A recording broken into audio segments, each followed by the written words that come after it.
함께 읽으신 에베소서 4장 1절에서 3절 말씀, 저희 교회가 올 한 해 표어로 정한 말씀인데요, 이 말씀을 다시 한번 중심으로 부르심에 합당하게 행하라, 여섯 번째 시간으로 겸손하고 온유한 태도로라는 제목의 말씀으로 잠시 은혜를 나누겠습니다. 여러분, 제가 늘 성경에는 두 가지 이야기가 담겨져 있다 말씀드리죠. 하나는 하나님의 이야기, 또 하나는 사람의 이야기입니다. 하나님의 이야기는 다른 말로 복음이라 그랬죠. 하나님이 어떤 분이신지, 어떤 일을 행하시는지, 또 하나님의 계획이 무엇인지, 하나님의 성품이 무엇인지, 하나님과 관련된 하나님의 이야기가 바로 첫 번째 이야기고요. 그리고 두 번째, 우리 사람들에 대한 이야기는 우리가 하나님의 백성으로 어떻게 살아야 하는지에 대한 다르게 이야기하면 율법에 대한 이야기가 또 한 부분을 차지하고 있습니다. 이 우리들의 이야기는 주로 명령문으로 되어 있죠. 이렇게 해라, 이렇게 하지 말라. 그래서 성경에는 이 두 가지 이야기가 담겨져 있습니다. 그런데 여러분, 그래서 성경에 보면 또 여러 이렇게 그 성경들이 있잖아요. 그런데 특별히 서신서에 보면 서신서가 이런 패턴을 가지고 우리에게 말씀을 전해주고 있습니다. 오늘 우리가 읽은 에베소서도 역시 편지, 서신입니다. 그래서 사람의 이름이 나와 있으면 대부분은 이제 그 사람이 그 몇몇 개는 빼고 대부분 그 편지를 쓴 사람의 이름을 붙여놓은 건 이제 그 사람의 저자고요. 나머지는 웬만하면 다 바울이 쓴 편지들입니다. 그래서 그 바울이 편지를 쓸 때 일정한 패턴이 있어요. 그러니까 성경이 두 가지 이야기를 하고 있는 것처럼 서신서도 두 가지 이야기를 합니다. 앞부분에는 교리적인 내용, 이걸 다른 말로 하면 하나님의 이야기, 복음이라고 할 수 있겠죠. 그리고 뒷부분에는 실천적인 부분, 이게 우리들의 이야기. 그러므로 이런 교리적인 내용을 바탕으로 해서 하나님이 이런 분이시니까, 우리가 하나님으로부터 이런 은혜를 받았으니까, 그러므로 우리가 이렇게 살자라고 하는 실천적인 내용이 담겨져 있습니다. 그래서 이 두 가지 교리적인 내용과 실천적인 내용을 이제 잇는 중간 접속사가 뭘로 쓰여지고 있냐면 그러므로라는 단어가 이렇게 쓰입니다. 그래서 오늘 우리가 읽었던 에베소서 4장 1절도 바로 그러므로라는 이 단어로 시작하는 거죠.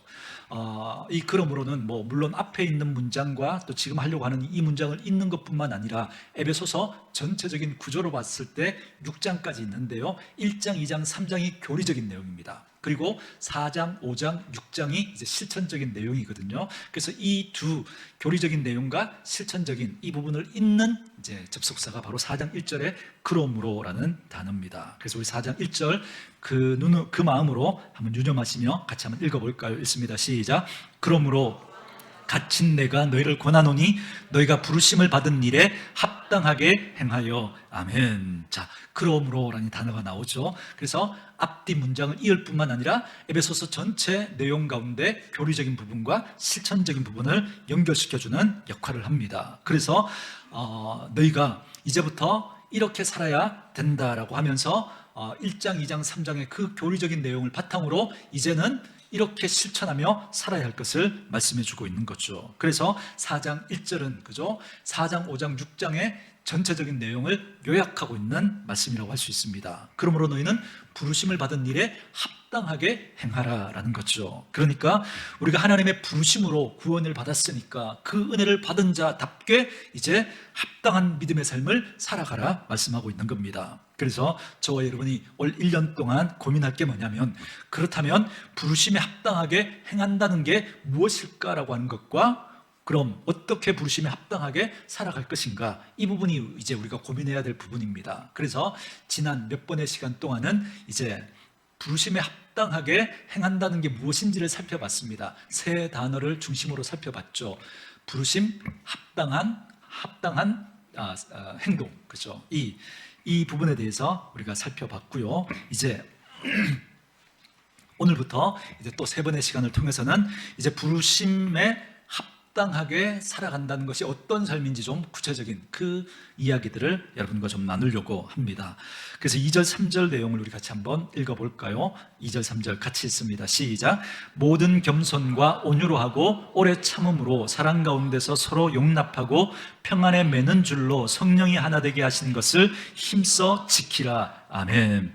2절과 3절에 보면 명사가 많이 나오죠. 겸손, 온유, 오래 참음, 사랑, 용납, 그리고 평안, 성령이 하나 되게 하신 것, 뭐 이런 단어들이 많이 나옵니다. 그래서 부르심에 합당하게 생활하려면 여러 가지가 필요하구나라는 걸 우리가 그렇게 느낄 수 있겠지만, 영어 성경으로 보면 이 부분을 크게 세 덩어리로 묶어서 이야기합니다. 그걸 제가 앞에 현수막에다가 여러분께 써놨죠. 첫 번째 뭐예요? 겸손하고 온유한 태도로 부르심에 합당하게 살아야 한다라는 거고요. 두 번째로 오래 참는 기다림으로 부르심에 합당하게 살아야 한다라는 것이고, 세 번째는 성령의 하나 되게 하신 것을 힘써 지킴으로 부르심에 합당하게 행해야 한다라고 말씀하고 있습니다. 그래서 그 중에 오늘은 첫 번째로 겸손과 온유에 대한 이야기를 좀 나누려고 합니다. 그래서 꼭 이 생각 집어넣으셔야 됩니다. 우리가 부르심에 합당하게 살아가려면 겸손과 온유한 태도가 필요하다는 겁니다. 근데 첫 번째 오늘 나눌 이야기는 뭐냐면 이 겸손과 온유가 믿음의 영역이라는 겁니다. 한번 따라 할까요? 겸손과 온유는 믿음의 영역입니다. 왜 제가 겸손과 온유를 믿음의 영역이라고 말씀드리냐면, 우리가 이 겸손과 온유를 우리는 그 사람이 타고난 기질, 성품, 인격 이렇게 생각하기가 쉽기 때문에 그렇습니다. 그래서 우리가 세상에서 친구를 만나거나 또 직장에서 동료를 만나거나 거래처 사람을 만나서 겪어보면 그 사람 참 겸손한 사람이다, 그 사람 참 온유한 사람이다, 우리가 이런 생각을 가지거든요. 그때 우리가 그 사람의 어떤 기질이나 성품, 그 사람의 인격을 두고 우리 그런 이야기를 하게 됩니다. 여러분 질문 드릴 테니까 여러분들이 1초의 망설임도 없이 대답해 주십시오. 여러분이 보시기에 제가 온유합니까? 이렇게 대답 나올 줄 몰랐어요. 그렇게 느끼신 분들은 아마 제가 그저 말하는 톤이 좀 이렇게 낮고 그저 어조가 부드럽고 그저 이렇게 그걸 보면서 아마 그렇게 느끼셨을지 모릅니다. 그죠? 대부분 아마 그렇게 느낄 거예요. 그죠? 그런데 성경이 말하는 겸손과 온유는 그것하고 상관이 없습니다.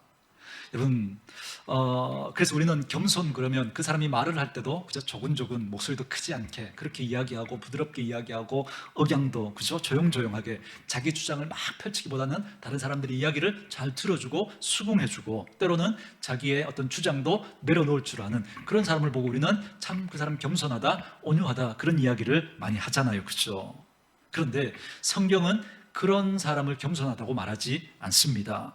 왜냐하면 이 부분은 믿음의 영역이기 때문에 그렇습니다. 여러분, 믿음의 영역이라는 게 무슨 말이냐면 하나님과의 관계에서 설명되어져야 한다는 겁니다. 그래서 여러분 성경에 나오는 단어들을 우리가 세상에서도 쓰잖아요. 그래서 세상에 쓰는 그 단어를 가지고 성경을 해석하려고 하면 안 돼요. 그렇죠? 거기다가 뭘 가져와야 돼요? 하나님을 가져와요. 하나님을 모셔와서 설명해야 되는 것처럼 여러분 이 겸손과 온유도 믿음의 영역인지라 하나님과의 관계 속에서 설명되어져야 합니다. 그래서 하나님과의 관계 속에서 설명되어지지 않으면 그건 겸손이 아니에요. 그 사람은 그냥 좀 부드러운 거죠. 그냥 말이 부드럽고 뭐 그런 거지 뭐 겸손하다 그렇게 말할 수 없는 거죠. 그래서 오늘 첫 번째로 나눌 건 뭐냐면 왜 이게 믿음의 영역인지를 우리가 좀 알아가려고 합니다. 그래서 성경 구절들을 좀 찾아가면서 하나님이 얼마나 이 겸손을 중요하게 생각하는지 우리가 찾아보고 그게 왜 믿음의 영역인지를 좀 나누려고 하는데요. 자, 오늘 본문 표시하시고 시편으로 올게요. 시편 147편입니다. 시편 거진 끝부분입니다. 147편 6절 말씀.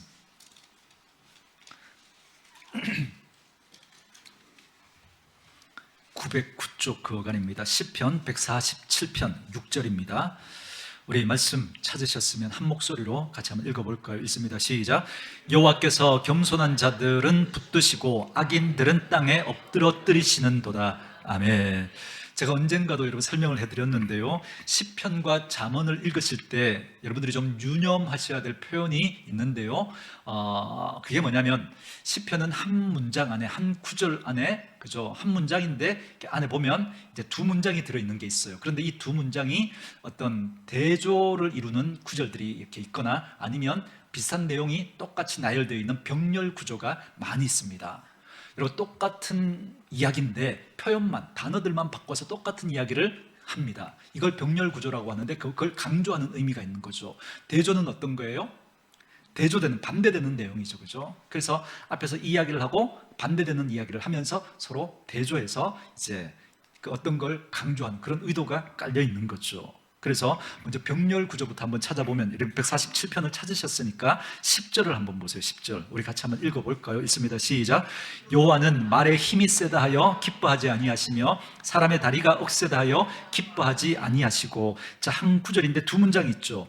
여호와는 말에 힘이 세다 하여 기뻐하지 않는다. 그리고 사람의 다리가 억세다 하여 기뻐하지 않는다. 그렇게 말하죠. 똑같은 내용인데 단어들을 바꿔서 그죠 병렬 구조로 설명하고 있는 거예요. 그죠? 자, 그리고 대조되는 구절도 있습니다. 앞뒤가 서로 이렇게 반대되는 내용이죠. 오늘 우리가 읽었던 147편 6절 이 말씀은 병렬 구조예요? 대조를 이루는 구조예요? 대조죠. 그죠? 자, 보세요. 여호와께서는 겸손한 자들은 붙드시고 이렇게 한 문장이 나오고, 그리고 또 대조에서 말씀하시죠. 겸손한 자와 대조되는 사람 누구예요? 악인들은, 이 악인들은 어떻게 하신다 그래요? 땅에 엎드리신대요. 자, 겸손한 자는 하나님이 붙들어 주시는데, 그런데 악인은 땅에 엎드려뜨리신다 이렇게 말하죠. 근데 이렇게 대조할 거면 앞에는 겸손한 자 그랬으니까 뒤에는 무슨 자라고 나와야 돼요? 겸손하지 않은 자, 이렇게 이야기해야죠. 그래서 하나님께서 겸손한 자는 붙들어 주시고 겸손하지 않은 자는 땅에 엎드려뜨리신다 이렇게 말해야 자연스럽잖아요. 그죠? 그런데 하나님이 겸손한 자와 대조해서 그 누구를 딱 이야기하고 있죠? 악인이라고 이렇게 딱 이야기하고 있죠. 그러니까 하나님이 이제 의도를 가지고 이제 설명을 하시려고 여기 하나님의 마음을 담아 놓은 겁니다. 그러니까 겸손하지 않은 자는, 그죠? 겸손한 자와 겸손하지 않은 자를 대조하면서 겸손하지 않은 건 뭐라는 거예요? 악이라는 거예요. 이건 죄가 된다는 거예요. 이건 우리는 그냥 단순히 인격의 문제고 그 사람의 기질의 문제고 성품의 문제라고 우리는 그렇게 이해하는데, 성경은 겸손하지 않은 걸 뭐로 이야기하는 거예요? 악하다, 죄가 된다라고 설명하고 있는 거예요. 여기 하나님의 마음을 담아 놓으셨다는 겁니다. 그래서 결코 여러분 겸손은 인격의 문제가 아니에요. 이건 믿음의 영역입니다. 근데 하나님의 표현을 보세요. 여호와께서 겸손한 자들은 뭐 해주신다 그래요? 붙들어 주신대요. 여러분, 붙들어 주신다는 게 어떤 느낌이에요? 하나님의 손 안에 있는 거니까, 그죠? 그 사람은 하나님의 품 안에, 그러니까 하나님이 그 사람 편되어 주신다라고 하는 그런 느낌이잖아요. 그죠? 근데 겸손하지 않은 자, 악인은 어떻게 하신다고요?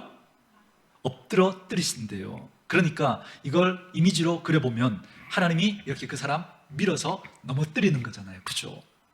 그러니까 이 사람은 하나님 편이에요? 하나님 반대편이에요? 하나님 편 아니고 하나님과 적대적인 관계에 있는 거죠. 그죠?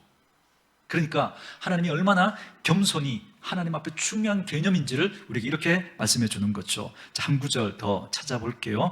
자, 조금만 더 뒤로 넘기시면, 두세 장 넘기시면 잠언 3장 34절이 있습니다. 914쪽 그 어간입니다.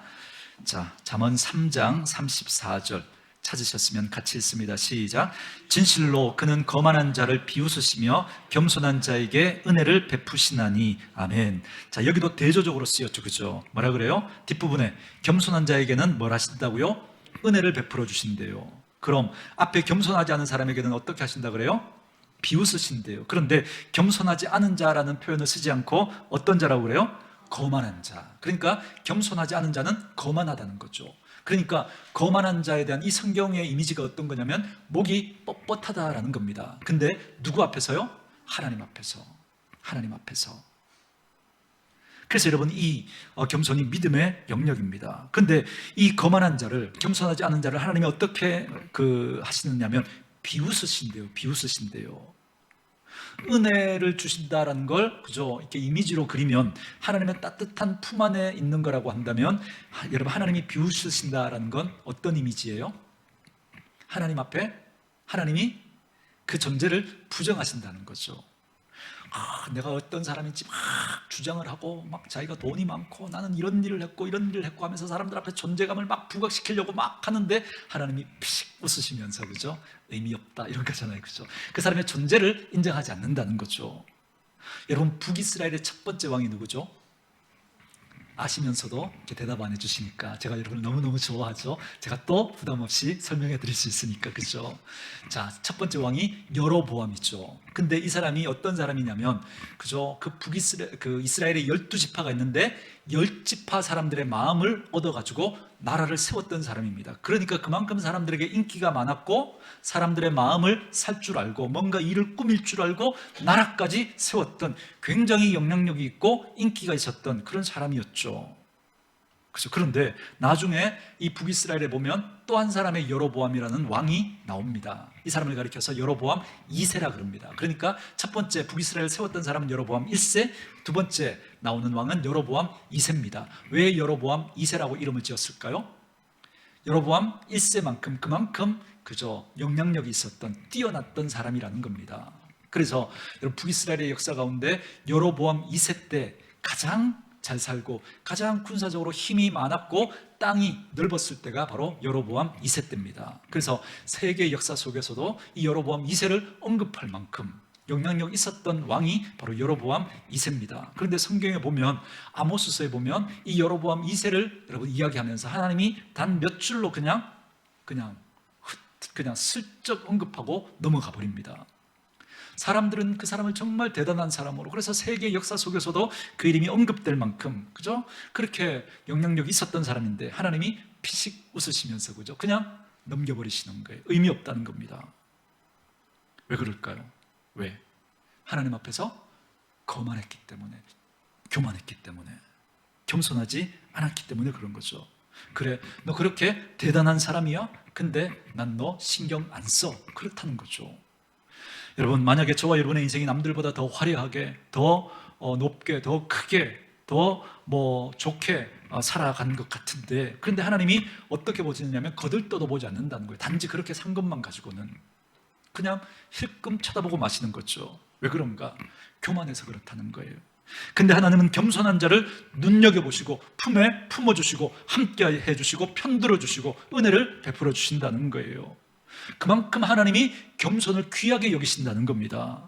여러분, 한 구절만 더 찾아볼게요. 자, 이제 신약 성경으로 넘어오겠습니다. 신약 성경 거진 끝부분입니다. 베드로전서 5장 5절입니다. 베드로전서 5장 5절. 신약 382쪽 83쪽 그 어간입니다.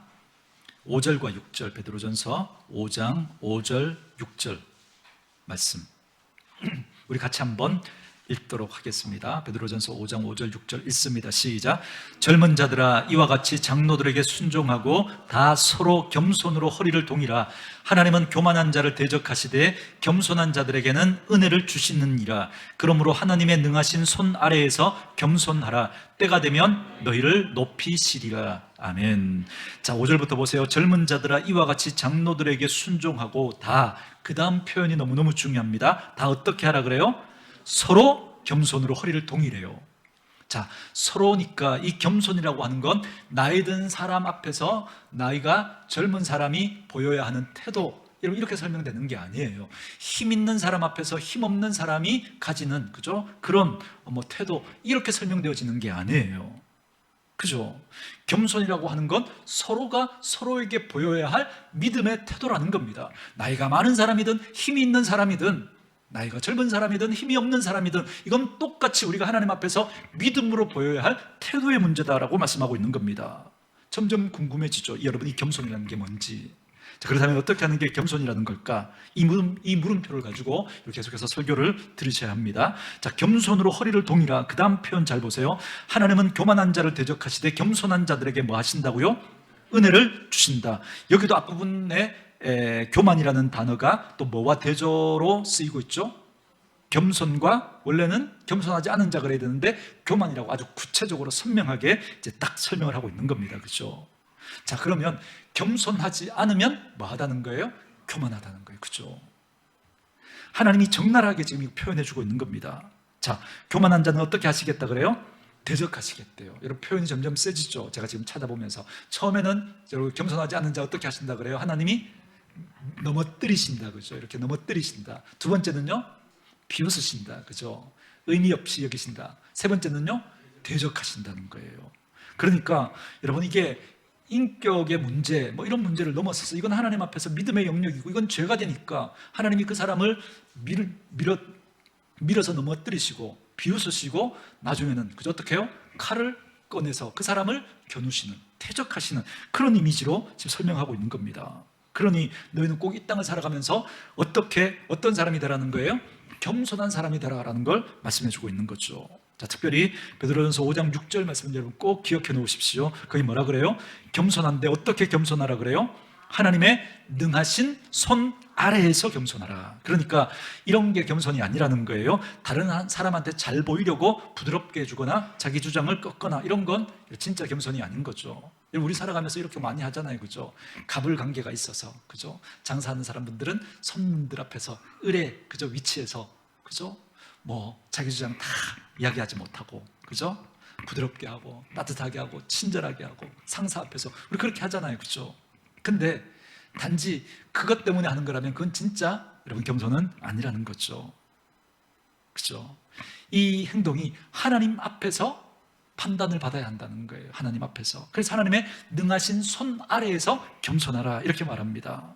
그래서 오늘 이 첫 곡지에서는 이 겸손이 믿음의 영역이다. 그리고 하나님이 얼마나 이 겸손을 중요하게 여기시는지를 꼭 기억해 놓으십시오. 자, 온유에 대한 것도 우리 잠시 몇 구절 한번 찾아볼까요? 온유에 대한 거 어디를 보시냐면 다시 시편으로 오겠습니다. 시편 37편 11절 말씀입니다. 제가 신약, 구약을 이렇게 왔다 갔다 하면서 같이 찾는 이유는 여러분 이 개념이 성경 전체에 흐르고 있다라고 하는 걸 여러분들에게 알려드리려고 의도적으로 그렇게 하는 겁니다. 37편 11절 말씀 우리 같이 한번 읽어볼까요? 같이 읽습니다. 시작. 그러나 온유한 자들은 땅을 차지하며 풍성한 화평으로 즐거워하리로다. 아멘. 자, 여기 이렇게 말하죠. 온유한 자들이 땅을 뭐 할 거라고요? 차지할 거래요. 그럼 여러분 생각나는 구절이 있으시죠? 마태복음 5장 5절에 보면 예수님께서 팔복을 말씀하시면서 이렇게 말씀하시죠. 어떤 자가 여러분 땅을 기업으로 차지한대요? 온유한 자가 땅을 기업으로 받을 거래요. 그죠? 그리고 여러분 이 말씀 혹시 또 기억나세요? 마태복음 11장 28절 29절에 보면 특별히 29절에서 예수님 이렇게 말씀하시죠. 28절에 보면 수고하고 무거운 짐 진 자들아 다 내게로 오라 이렇게 말씀하시면서 29절에 뭐라 그래요? 나는 마음이 온유하고 겸손하니, 그죠? 나의 멍에를 보고 내게 배우라 이렇게 말씀하시면서 예수님이 나는 어떻다고요? 마음이 온유하고 겸손하다 이렇게 말씀하셨어요. 그래서 예수님께서도 하나님께서도 온유와 겸손에 대해서 매우 중요한 메시지를 담고 말씀해주고 계신 겁니다. 그만큼 하나님을 믿는 믿음의 사람들이 부르심에 합당한 삶을 살아가기 위해서는 뭐가 중요하다는 거예요?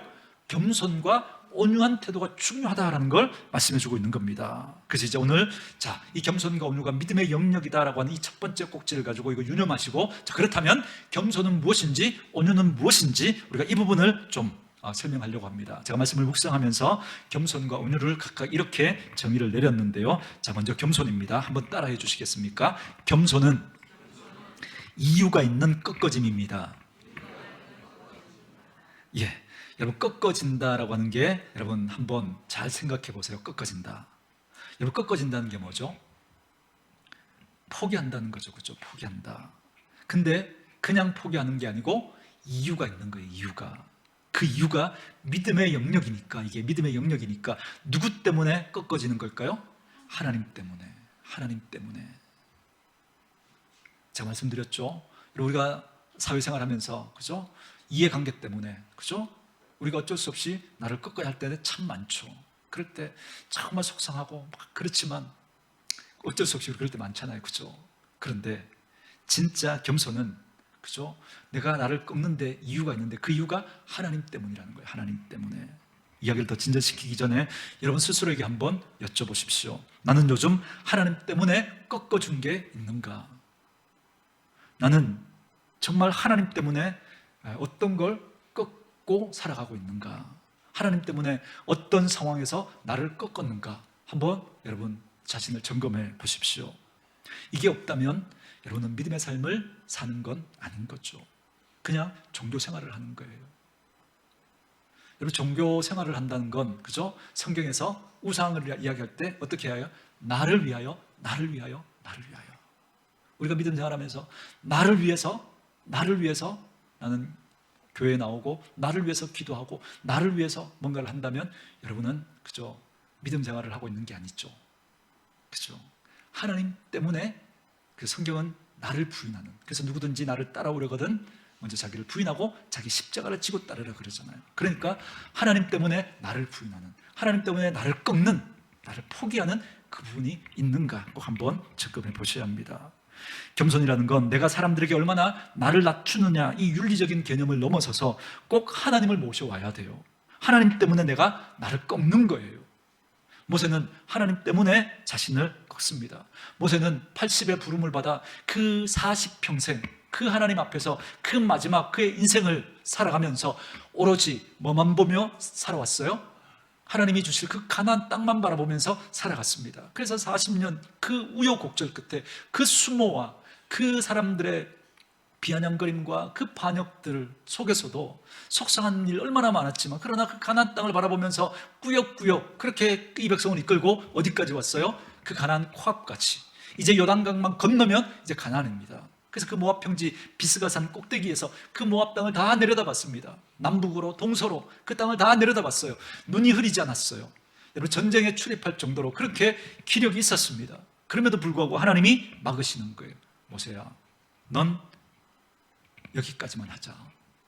너는 가나안 땅 들어가지 말고 네가 건강하고 네가 눈이 밝지만 여기서 죽자.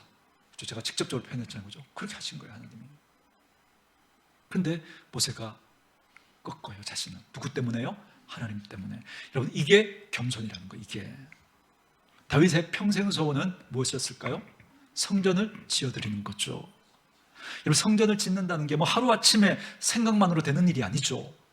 그래서 다윗은 늘 성전을 지을 그 생각을 가지고 살았습니다. 그래서 어떻게 지어야 할지 그 설계 도면을 다 만들고 또 그 설교 도면대로 어떻게 사람을 배치해야 될지 그 사람들을 다 준비해 놨습니다. 인적인 자원들을 다 준비해 놓고 그것을 또 만들려면 자원들이 필요하잖아요. 그 자원들도 다 모아놨습니다. 그리고 거기에 드는 그런 비용까지, 그죠? 그 재물까지 다 모아놨습니다.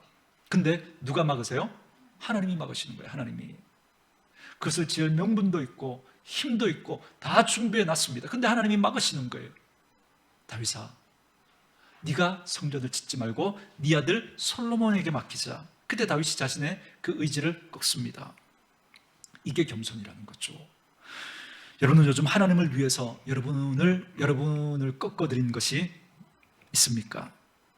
겸손은 여러분 인품과 성격으로 설명되어지는 게 아니라 하나님 앞에서 하나님 때문에 내가 꺾지 않아도 되고 꺾고 싶지도 않고 꺾을 이유도 없지만 하나님 때문에 나를 꺾는 걸 겸손이라고 말하는 거예요. 여러분, 저는 자꾸 말씀이 이해되어지는 거예요. 왜 하나님께서 이런 자에게 은혜를 베풀어 주시고 왜 하나님께서 이런 자를 붙들어 주시고 이런 자 편들어 주실까? 여러분, 하나님의 입장에서 한번 생각해 보세요. 한 사람이 있는데 이 사람이, 그죠? 자기를 꺾는 거예요. 누구 때문에요? 하나님 때문에. 하나님의 입장에서는 누구 때문에 자신을 그렇게 꺾은 거예요? 나 때문에. 나 때문에, 그죠? 자기가 주장할 수 있음에도 불구하고 주장하지 않고 자기를 꺾는 거예요. 그러니까 하나님 때문에 자기를 꺾어준 거잖아요. 그러니 하나님이 그 사람을 어떻게 버려요? 하나님이 어떻게 그 사람을 내쳐요? 하나님이 어떻게 그 사람을 끝까지 붙들어 주지 않을 수 있겠습니까? 여러분, 내가 무엇인가를 하려고 하다가 내가 가지고 있는, 그리고 내가 좋아하는, 그리고 내가 익숙한 그 삶의 방향과 태도가 있는데 그런데 하나님 때문에 이걸 꺾는 거예요. 여러분, 그러면 이거 여러분 힘들어요? 힘들지 않아요? 힘들죠. 눈물이 나요? 눈물이 나지 않아요? 눈물이 나죠. 그런데도 하나님 때문에 꺾는 거예요. 하나님 때문에 힘들어도 눈물이 나도 참는 거예요. 포기하는 거예요. 나를 꺾는 거예요. 여러분, 모세가 그날 밤 그 비스가산 꼭대기에서 다 내려다봐. 넌 여기까지야. 그렇게 이야기하면서 하나님 막으실 때 모세가 그날 밤 울지 않았을까요? 난 그때 하나님이 모세에게 말씀하시는 거죠. 난 널 끝까지 붙들어. 넌 내 사람이고 난 널 끝까지 품어.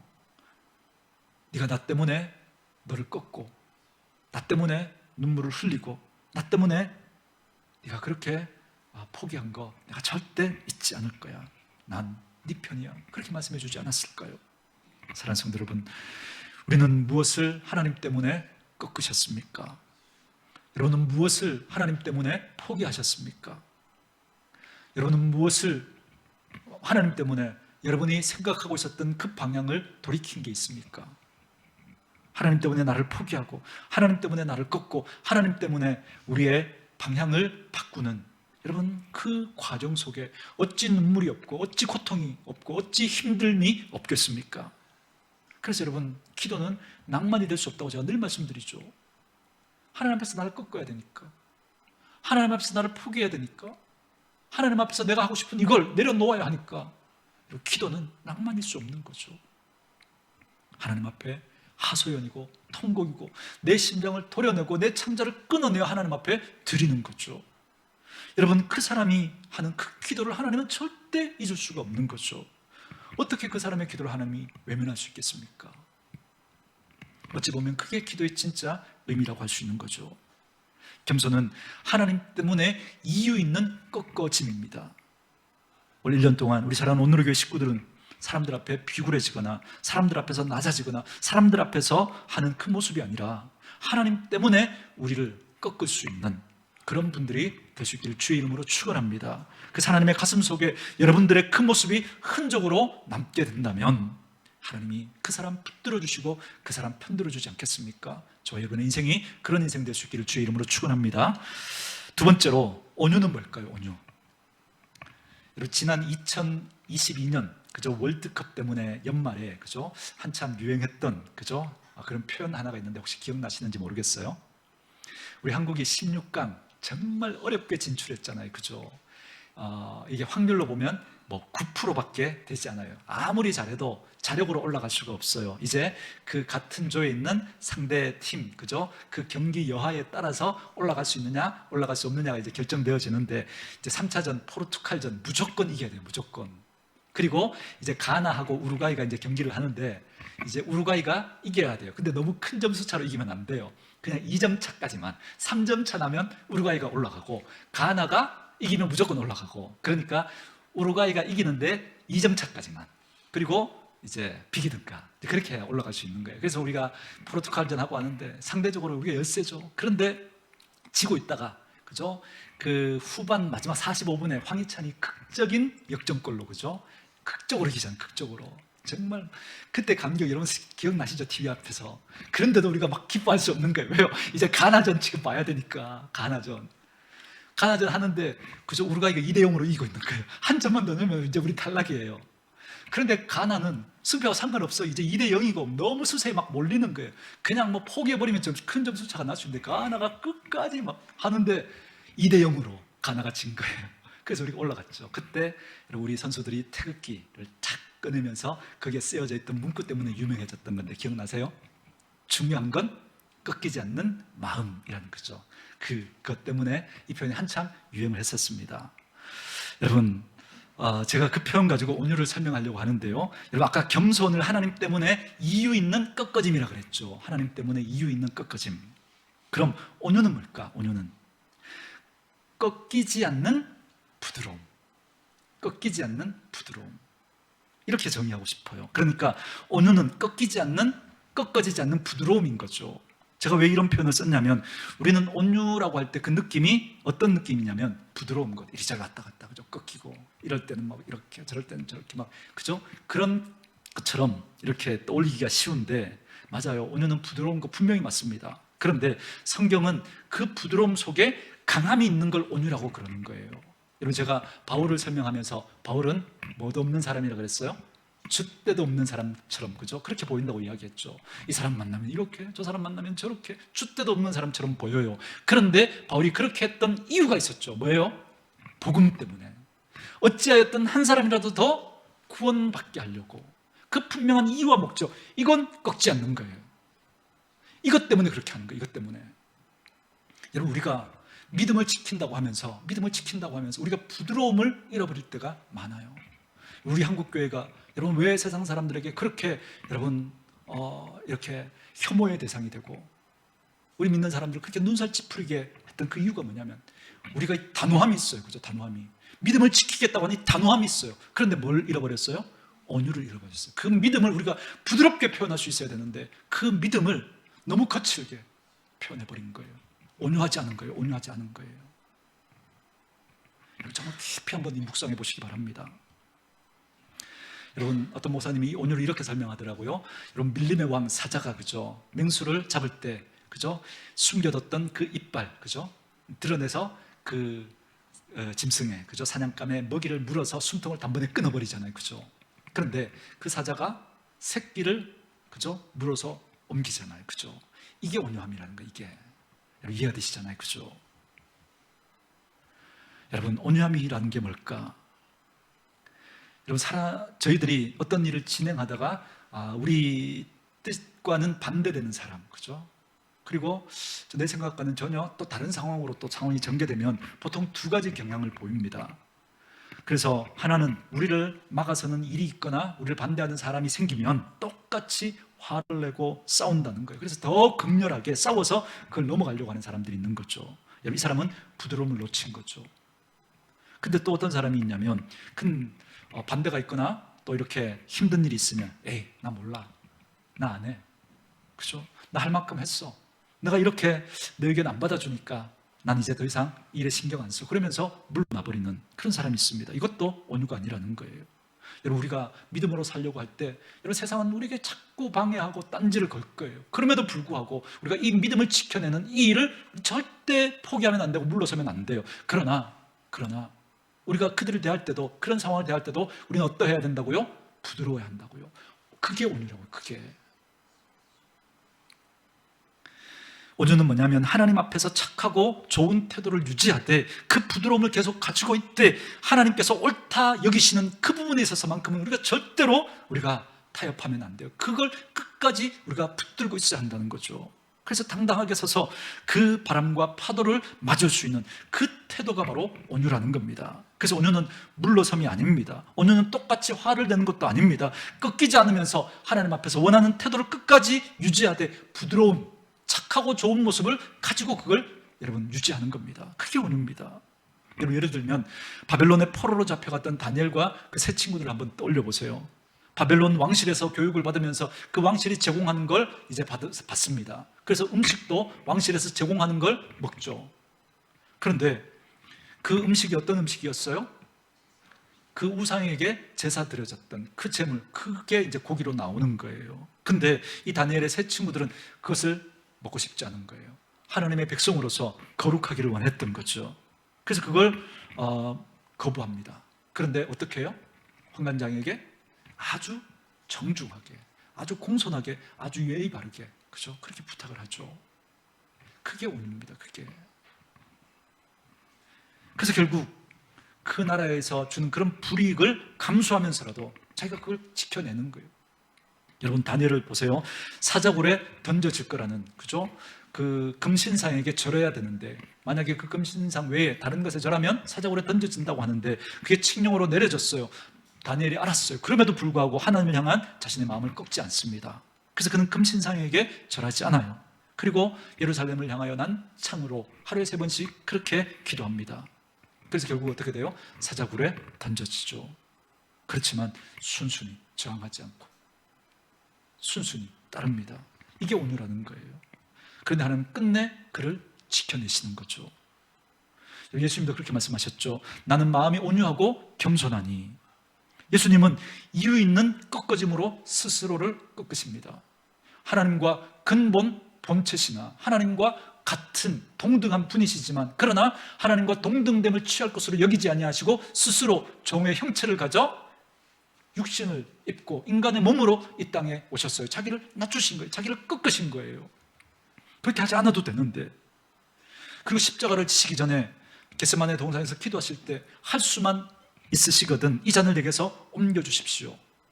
하나님께 그렇게 기도했지만 그러나 끝내 마지막에 어떻게 기도하시죠? 만일 아버지의 뜻이거든 이 잔을 내게, 그죠? 마시겠습니다. 자신을 꺾는 거죠. 그래서 그분이 겸손하신 분인 거죠. 예수님은. 그리고 예수님은 또 온유하세요. 어떻게 온유하시죠? 십자가의 그 길을, 그 죽음의 길을 예수님이 걸어가십니다. 걸어가실 때 사람들이 예수님을 향해서 어떻게 이야기했어요? 조롱하고 침뱉고 채찍질하고 온갖 수모와 모욕을 다 당하시면서도 예수님은 하나님 앞에서 그 길을 결코 외면하지 않고 하나님이 원하시는 태도와 자세로, 그죠? 보수장에 끌려가는 그 양처럼 그 길을 걸어가십니다. 사랑하는 성도 여러분, 이게 예수님의 온유입니다. 그래서 예수님은 겸손하고 온유하신 분이신 거죠. 그 죽음까지도 감수하시면서 그 길을 걸어가신 거예요. 그래서 겸손과 온유는 여러분 성품, 기질, 인격의 문제를 넘어서서 믿음의 영역인 거예요. 믿음의 영역. 저와 여러분이 올 1년 동안, 아니 우리들의 믿음의 삶을 우리가 평생에 살아가는 동안에 우리가 부르심에 합당한 삶을 살아가고자 할 때 이 부분을 점검하셔야 됩니다. 믿음은 태도와 자세의 문제이거든요. 그래서 하나님은 온유와 겸손을 우리에게 말씀하고 있는 거죠. 나는 하나님 때문에 꺾어지고 있는가? 또 하나, 나는 하나님 때문에 꺾이지 않는 부드러움을 유지하고 있는가? 모순되는 것 같지만, 그래서 신앙은 항상 역설적이에요. 하나님 때문에 나를 꺾고, 그리고 나를 꺾지만, 그러나 하나님 앞에서 우리가 붙들어야 할 그 중요한 가치들은 절대 꺾지 않는 거죠. 그러나 그걸 표현할 때는 어떻게 해요? 착하고 좋은 모습으로, 부드러움으로 드러나야 한다는 겁니다. 그 몸부림이 여러분 우리가 믿음 생활하면서 있어야 우리가 부르심에 합당한 모습으로 하나님 앞에 받아들여줄 수 있다는 겁니다. 그런 사람 하나님 보실 때 어떻게 그 사람 붙들어주지 않을 수 있겠어요? 어떻게 그 사람 하나님 편들어주지 않겠습니까? 얼마나 그런 사람 여러분 붙잡아 하나님 쓰고 싶으시겠습니까? 저는 그 사람이 저와 여러분 되어줄 수 있기를 원합니다.